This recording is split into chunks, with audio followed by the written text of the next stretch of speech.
Os hábitos de leitura de um povo dependem de vários fatores.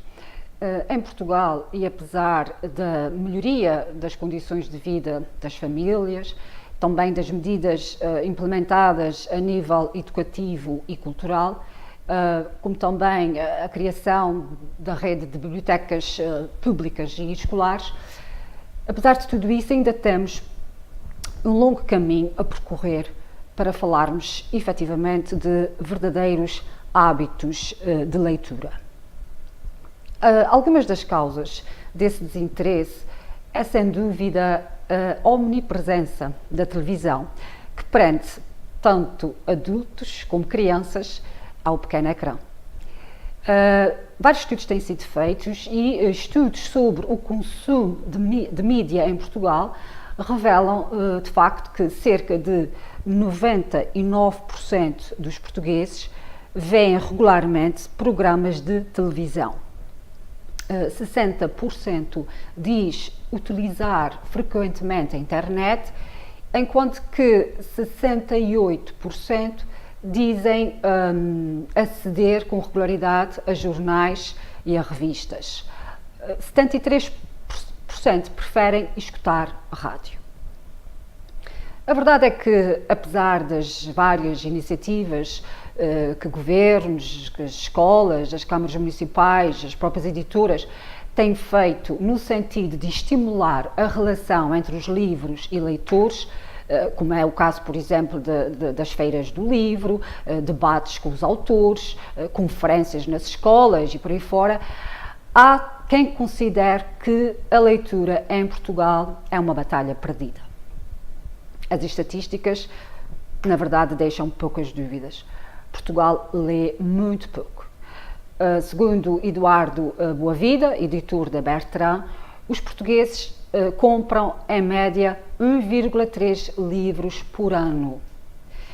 A verdade é que estamos a pagar a fatura de um país pouco escolarizado, lemos pouco, logo somos menos informados, menos cultos, menos críticos e também pouco interessados nas práticas da cidadania. Não espanta, portanto, que um país com poucos hábitos de leitura seja um país abatido, cansado, sem ideias, pouco reivindicativo e até participativo. A verdade é que quanto mais culto é um povo, quanto maior for a sua percentagem de leitores, maiores são os níveis de desenvolvimento económico, cultural e social do seu país. Ler é uma janela aberta para o mundo. E está provado que as pessoas que mais leem são as que alcançam mais sucesso na vida. A leitura está por detrás deste sucesso, porque de facto ler traz várias vantagens. Ler possibilita um maior entendimento do mundo, da nossa vida. Quando conseguimos entender os vários aspectos de uma determinada situação, somos mais justos, mais consensuais, ao mesmo tempo que aumentamos o nosso conhecimento pessoal. Através da leitura podemos conhecer outras culturas, saber como se comportam outros povos, perceber porque somos diferentes uns dos outros. Quanto mais lermos, melhor será a nossa escrita, a nossa oralidade. E isso torna-nos mais interessantes aos olhos dos outros. Conseguimos falar melhor, compreender melhor e tudo isso, em última análise, reflete também de forma positiva na nossa vida profissional.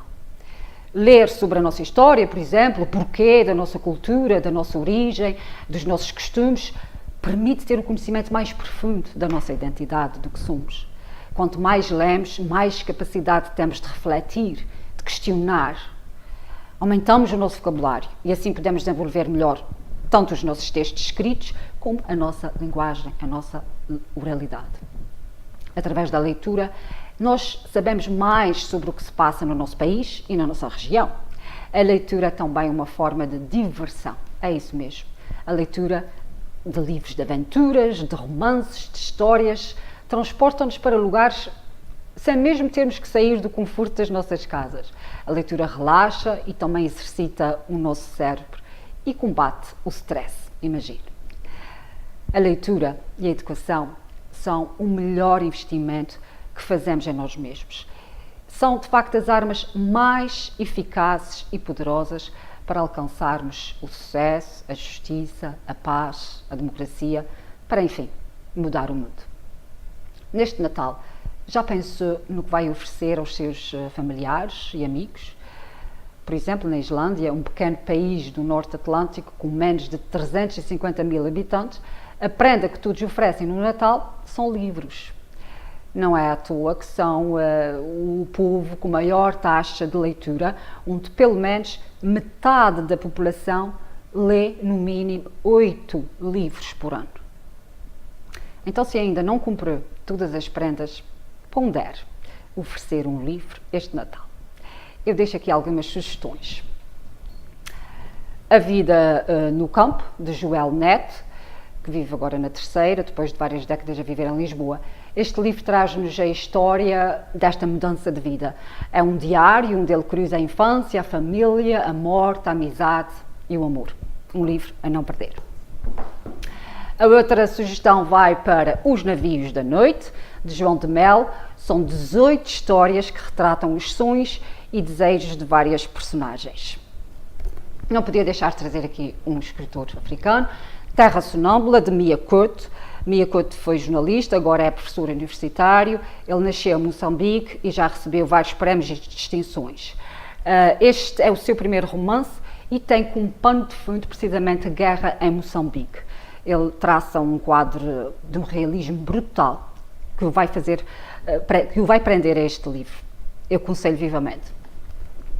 O Crime do Padre Amaro, eu li-o em inglês, peço desculpa ter trazido a versão, mas é um clássico, dispensa qualquer apresentação. É sempre bom rever alguns dos nossos clássicos, não é? É uma crítica à sociedade portuguesa do século XIX, mas que em muitos aspectos continua muito recente. Nem cá, nem lá, Portugal e América do Norte antes escritas, para quem se interessa por essas questões da imigração. É uma coletânea de autores contemporâneos, luso-americanos, na sua maioria, outros são norte-americanos, residentes em Portugal. E este livro assenta na ideia de diáspora como um conceito de comunidades que são imaginadas porque estão deslocadas e envolvem uma experiência bicultural. Aconselho também vivamente a leitura deste livro. Goa, ou O Guardião da Aurora, de Richard Zimmler, dispensa de apresentações. Richard Zimmler, ele é um nova-iorquino a viver em Lisboa, naturalizou-se português, aliás, em 2002, e este livro faz parte da série de livros que ele fez sobre a geração, as vários diferentes ramos da família Zarco, dos judeus portugueses. Ele recentemente apresentou um outro romance, mas eu aconselho também a leitura deste livro. E, por último, para quem gosta de história, aconselho este, As Grandes Personagens da História. Trata-se de um livro informativo e que nos fala das grandes personagens que mudaram a história. Fala de homens e mulheres que marcaram de facto a diferença. Não se esqueça, ler é uma janela aberta para o mundo. Neste Natal, ofereça um livro e aproveite para ler aquele livro.